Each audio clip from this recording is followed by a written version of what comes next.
You know, Fabio Capello recently said something that really hits home, that modern football no longer has players like Carles Puyol, that clubs don't want captains like him anymore. But is it really true? Has the role of a captain lost its meaning? Carles Puyol was one of the last footballers for whom the words captain and loyalty were not just sounds. In modern football, the captain's armband is gradually losing its significance. It's no longer an honorary symbol like it was at the beginning of the century. Now it's merely a formality, often used to show support for various minorities. But it wasn't always this way. In today's episode, using Puyol as an example, we'll remind you of what a captain is really for, what qualities he must possess, and why he's so sorely missed in modern football.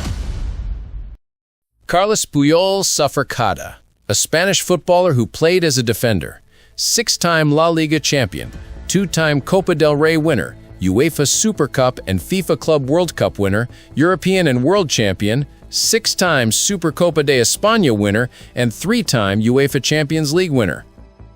Puyol was a born leader, a player who was almost impossible to hate, even for Real Madrid fans. He represented the kind of footballer every supporter dreams of seeing in their team.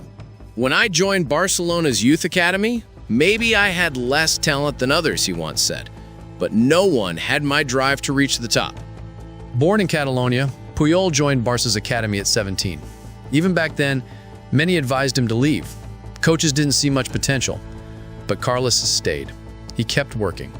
At age 20, Malaga offered him his first pro contract, a real chance to play at the top level. He said no. He was still waiting for a shot with Barcelona's first team. That chance came in 1999 when he made his debut at 21. At first, people laughed. His look was wild, his technique wasn't special. But just a few years later, he was named La Liga's breakout star and made it into UEFA's Team of the Year. In 2003, Manchester United, under Sir Alex Ferguson, tried to sign him. At the time, Barcelona hadn't won anything in 4 years, but Puyol declined. "I'm already at the best club in the world," he said. He first wore the captain's armband at 25. He won his first major trophy at 27. He became the core of Barca's defense, the foundation of Guardiola's legendary team, and of the Spanish national team that ruled football from 2008 to 2012. Guardiola's arrival was the best time in my career, Puyol said. I got offers from clubs that would have paid me more, but probably wouldn't have won as many titles. My heart was stronger. I needed to stay, with my teammates, with my fans. I'm proud I stayed loyal to Barcelona. That loyalty alone is a reason to admire him, but Puyol wasn't just loyal, he was fearless. If saving a goal meant using his face, he would. He never held back. On October 2, 2012, in a Champions League match, he broke his arm. The footage was brutal, but he was back on the field just 45 days later. Facial fractures, muscle injuries, nothing kept him out for long. He lived to fight. Russian commentator Vasily Utskin once said, "Even if Puyol dies, he'll only miss 2 weeks." When you played against Puyol, you knew he'd chase you to the end of the world. He'd fight hard, but fair. He wasn't dirty. He didn't dive. He didn't provoke. He tackled with force, not with tricks. And that shows in his record. In his entire career, he only got 2 straight red cards. Puyol had deep respect for his rivals. I believe his impact on Guardiola's Barca was just as big as that of Messi, Xavi, or Iniesta. Because football isn't only about match days. It's also about the locker room, about leadership. And that's where Puyol truly shined. Not just at Barcelona, Puyol's leadership was just as vital for the Spanish national team. Before Euro 2012, tensions were running high. Barca and Real Madrid had clashed fiercely. The squad could have split into 2 camps. But thanks to Puyol, Xavi, and Casillas, that didn't happen. The 3 leaders met in private and agreed. Club rivalry was hurting the national team. Puyol made it clear, respect must come first. Only after that can rivalry exist. Mourinho wasn't happy about that meeting, but the Spanish squad came together, stronger than ever, and defended their title as Europe's best. Sadly, Puyol missed the tournament due to injury.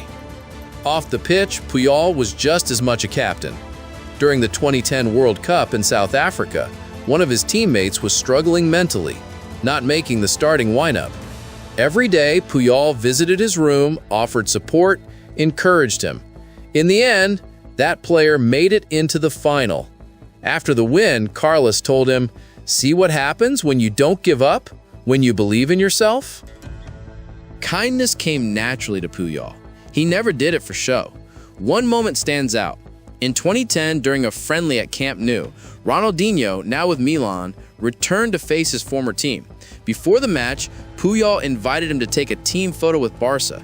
After the game, even though Milan had lost, Puyol handed Ronaldinho the trophy. A simple, beautiful gesture. For Puyol, it was second nature. In 2011 at Wembley, one of the greatest nights in Barcelona history, Puyol was on the bench, recovering from injury. As the final minutes ticked down, the coach subbed him in so he could lift the Champions League trophy. Any player would have wanted that moment, but Puyol didn't think twice. He took off the captain's armband and gave it to Eric Abidal, who had just beaten cancer. In 2013, Barca won La Liga again, and once again, Puyol stepped aside. This time, he gave the trophy to Abidal and Tito Villanova, who was fighting throat cancer at the time, a captain through and through. Players like Puyol balance out those who fall too easily, who roll on the ground after every touch. That's the point of a captain, to lead, to protect, to inspire. He was relentless. One teammate recalled, "He came back from injury mid-game, and I said, 'Man, I missed you.' He shot back, 'Shut up and focus.' He never stopped." Maybe that's one reason Barca has struggled in recent years. They no longer have someone like Carlos leading the way. There was that moment when a bottle was thrown at Barca players. They dropped like dominoes, rolling around. The whole world laughed. It's hard to imagine that happening with Puyol on the field. Once, a lighter was thrown at Piqué. He ran to the ref to complain.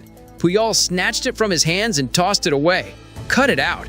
Get yourself together," like a parent scolding a kid. Another time, Barca had just scored their 5th goal against Rayo Vallecano. Thiago and Dani Alves started dancing to celebrate. Puyol wasn't having it. He gave them both a slap on the head. "Don't mock the fans. Losing 5-0 already hurts enough." After the match, they apologized to the Rayo supporters. Even during pauses, like when someone was injured, he stayed sharp. A teammate said, "It's the 40th minute. We've got only 3 left. Calm down." Puyol snapped back, "Exactly. You're the kind of guy who can screw it up in 3 minutes." That's who he was, always switched on. In his final years, Puyol battled constant knee pain, but he kept pushing, kept playing at full intensity. At age 35, he said enough.